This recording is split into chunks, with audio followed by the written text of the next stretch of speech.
Slip disc और sciatica pain के लिए आज हम कुछ क्रियाओं का अभ्यास बताएंगे, लेकिन साथ में हम कुछ चर्चाएं करना चाहते हैं कि किन कारणों से आपको ऐसी समस्याएं होती हैं। आज के समय में फिजिकल एक्टिविटी बिल्कुल हमारी कम हो गई है, जिसके वजह से मांसपेशियों में तनाव हो जा रहा है। उसकी वजह से ब्लड का संचार ठीक से नहीं हो रहा है, जिसकी वजह से पीठ दर्द की समस्या जो है बहुत ज़्यादा हो गई है। और कुछ लोगों को तो फिजिकल एक्टिविटी कर रहे हैं या कोई और काम कर रहे हैं। कुछ लोग जो मजदूर हैं, वो किसान हैं जो फावड़े चला रहे हैं, या फिर और कोई भारी भरकम चीज़ें जो उठा रहे हैं आगे की तरफ झुक करके, उसको उठाते समय भी उनके शरीर जो है पीछे रीढ़ की हड्डी में खिंचाव आ जाता है, और जिससे उनके कार्टिलेज बीच में जो कार्टिलेज है उस पर दबाव पड़ने की वजह से उसमें जो फ्लूइड है वो बाहर आने की वजह से आपको साइटिका नब्स पे बार बार दबाव पड़ता है, जिससे आपको साइटिका पेन के साथ साथ उस हड्डियों में स्पेस होने की वजह से आपके L4 L5 में गैप होने की वजह से दोनों समस्याएं एक साथ आती हैं। आप ध्यान देंगे, अगर आपको स्लिप डिस्क की समस्या हुई है तो ज़रूर ही आपको साइटिका पेन की भी समस्या होती है। तो इससे बचने के लिए हमारे साथ आइए सुबह शाम इन क्रियाओं का प्रतिदिन अभ्यास करेंगे, तो आपकी जो समस्या उसमें बेहद लाभ मिलेगा। आइए आरंभ करते हैं। पीठ के बल लेटेंगे, लेट करके हाथों को इस तरह हम शोल्डर के समानांतर खोलेंगे। यदि जगह है तो शोल्डर के समानांतर हाथ को खोल लेंगे और हथेली आपकी ज़मीन की तरफ होगी। यदि जगह नहीं है तो उंगलियों को लॉक करते हुए इस तरह सिर के नीचे लगा लेंगे। सिर के नीचे लगाते हुए इस तरह सबसे पहले हम राइट लेग को अप करेंगे। राइट लेग के अप करने के बाद राइट लेग के एड़ी को बाएं पैर के यानी लेफ्ट पैर के पहली अंगुली और अंगूठे के बीच में इस तरह पैर के एड़ी को फंसाएंगे दाहिने पैर के। श्वास भरें, श्वास छोड़ते हुए धीरे धीरे पैर को हम लेफ्ट साइड ऐसे डाउन करेंगे, यानी दोनों पैर के पंजे को धीरे धीरे लेफ्ट साइड यानी बाएं तरफ डाउन, गर्दन को दाएं तरफ इस तरह डाउन करेंगे। श्वास भरें, धीरे धीरे सेंटर में आ जाएं। श्वास छोड़ते हुए पैर को धीरे धीरे बहुत धीरे धीरे वापस लाएंगे। अब सेम अभ्यास इसी तरह दूसरे तरफ करेंगे, यानी अब हम इसी अभ्यास को अब बाएं पैर से करेंगे। बाएं पैर को उठाएंगे, बाएं पैर की एड़ी को दाहिने पैर की पहले अंगुली और अंगूठे के बीच में इस तरह फंसा लेंगे।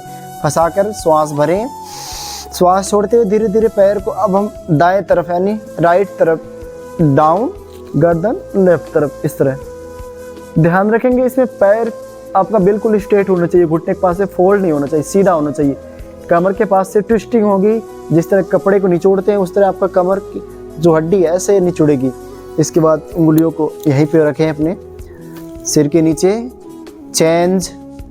इसी तरह हम 5 बार करने के बाद यहाँ पे लेफ्ट साइड होल्ड रखेंगे और 5 काउंटिंग करेंगे। 1 2 3 4 5, चेंज।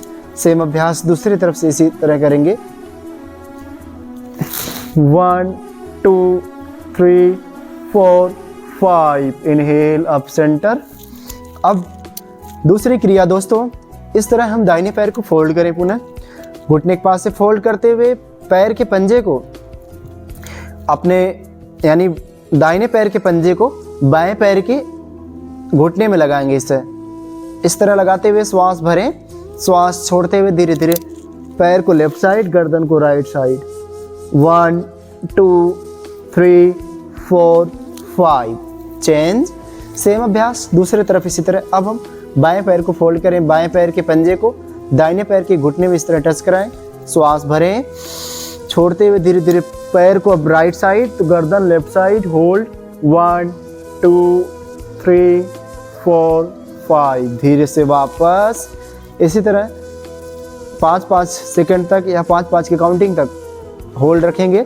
अब अगला अभ्यास करेंगे दोस्तों, दोनों पैरों के बीच में करीब इतना गैप देंगे कि दाहिने पैर का जो घुटना इस तरह बाएं पैर के पंजे के पास आ जाए। दोनों पैर को इस तरह डाउन करेंगे, बाएं तरफ, गर्दन दाएं तरफ।